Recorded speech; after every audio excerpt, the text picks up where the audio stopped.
Hi, my name is Maria Gomez. I'm a clinical dietitian, registered dietitian, and I'm also a certified diabetes educator. And I'm so thrilled to be asked to come and speak to you today. The people of the Caribbean hold a warm place in my heart, and that is exactly what we're going to be talking about today, is heart health.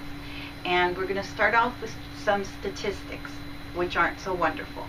Heart disease remains the leading cause of death in the world, not just the U.S.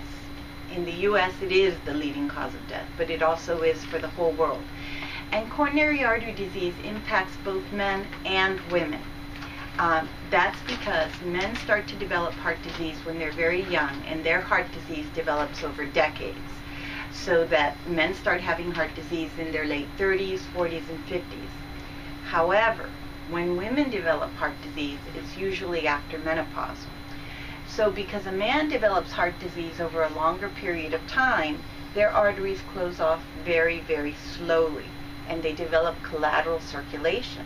So when they have a heart attack, it's not a good thing, but it's not as damaging as it could be because most men do have collateral circulation.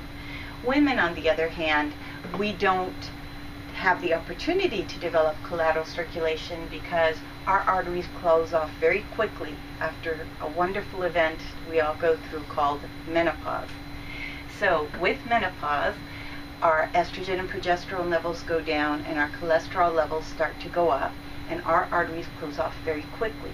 So a heart attack is 5 times more deadly in a woman than in a man. So with heart disease, there's certain things that you can control and there's certain things that you cannot control. Some things that are within your control are whether or not you smoke, whether or not you exercise, your weight, whatever diet you choose to be eating. And by diet, I don't mean something you take off the bookshelf. I mean something, your regular plan of eating is your diet. Whether or not you have high blood pressure, and your blood lipid levels. Blood lipids is the way doctors say fat in your blood.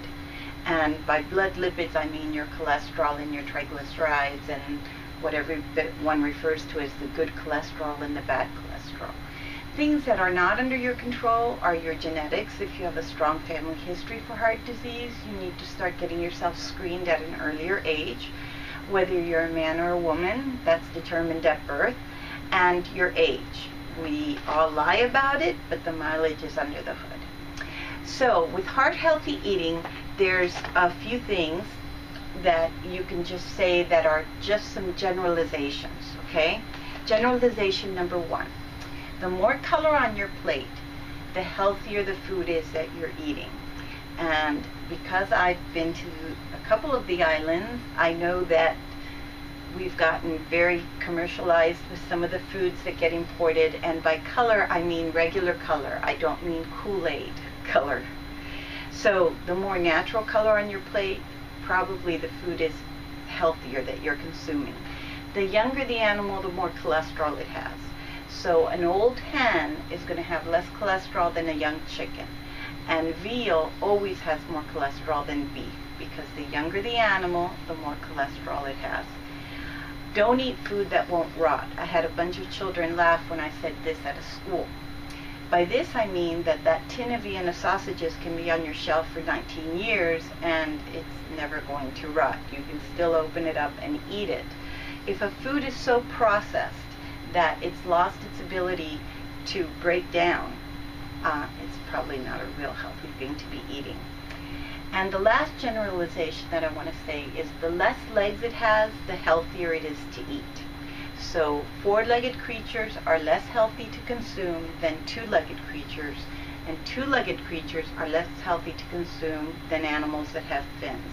And lucky for us in the Caribbean, we have a lot of those animals that have fins at our disposal.